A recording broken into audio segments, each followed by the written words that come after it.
જય શ્રી કૃષ્ણ, જય માતાજી। છઠ્ઠા દિવસની પ્રેક્ટિસમાં આપણે શીખીશું શેડિંગ, જેમાં પહેલા છે સિમ્પલ શેડિંગ। આ શેડિંગમાં આપણે ખાલી પતલા પતલા લીટા જ કરવાના છે। ત્યારબાદ છે અનઇક્વલ શેડિંગ, કે જેમાં એક લાઈન નાની એક લાઈન મોટી એવી રીતના, અને કોનને જરા પણ પ્રેસ નથી કરવાનો, અને ખાલી જે આપણે જાડી બોર્ડર કરેલી છે ને એમાંથી જ પતલી પતલી નાના મોટી લાઈનો બનાવી લઈશું। ત્રીજું છે માઉન્ટેન શેડ, કે જેમાં આપણે ડુંગરનો શેપ કેવો હોય ત્રિકોણાકાર, બસ એવી જ રીતના આપણે અહીંયા શેડ કરવાનો છે। ચોથું છે ડબલ સાઇડેડ શેડ, કે જેમાં આપણે જે આપણી પેટર્ન છે ને એની બંને બાજુથી નાના નાના લાઈન ખેંચી લઈશું। પાંચમો છે ટ્રિપલ સાઇડેડ શેડ, કે જેમાં આપણે ત્રણ બાજુએ શેડને ડ્રો કરવાનો છે અને બે બાજુ એનો ગેપ દેખાશે। છઠ્ઠું છે યુ શેપ શેડિંગ, કે જેમાં આપણે કોનને ઉપાડ્યા વગર જ તે યુ શેપમાં છે ગબડ ગબડ ગબડ ગબડ કરી નાખવાનું। સાતમો નંબર સાઇડવે શેડ, કે જેમાં આપણે ખાલી બાજુમાં જ શેડ કરવાનો છે, બાજુમાં જ લાઈન કરવાની છે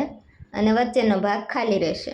નંબર 8માં ઓરેન્જ શેડ, કે જેમાં થોડું જ પ્રેશર આપીને મસ્ત એવું છે ને ઘસી કાઢવાનું જે આપણી પેટર્ન છે ને એની અંદર, એટલે જ્યારે સુકાશે ને મહેંદી નીકળશે ને ત્યારે એનો મસ્ત ઓરેન્જ કલર આછો આવી જશે। નવમું છે થીન અને થીક શેડ, કે જેમાં પહેલા ઓરેન્જ શેડ આવશે અને ઓરેન્જ શેડની ઉપર આપણે જાડી એવી લાઈન કરવાની છે, કે જેથી સુકાયા પછી ઓરેન્જ શેડ અને ઉપર ડાર્ક શેડ આવે।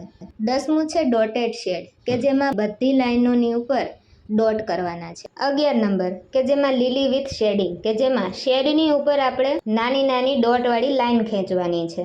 નંબર 12 3D શેડ, કે જેમાં કોઈ પણ મોટી પેટર્ન હોય ને એની અંદર થોડા અંતરે આપણે થોડી લાઈનો ખેંચી લઈશું સામેની સાઈડ, એટલે 3D shade.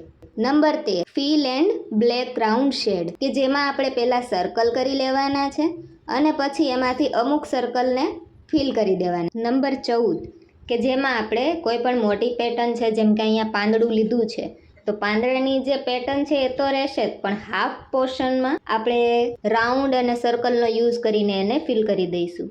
Number 15 orange shade with dot, કે જેમાં પહેલા આપણે ઓરેન્જ શેડ કરી દઈશું અને ઉપર ખાલી નાના છૂટા ડોટ્સ બનાવી દઈશું।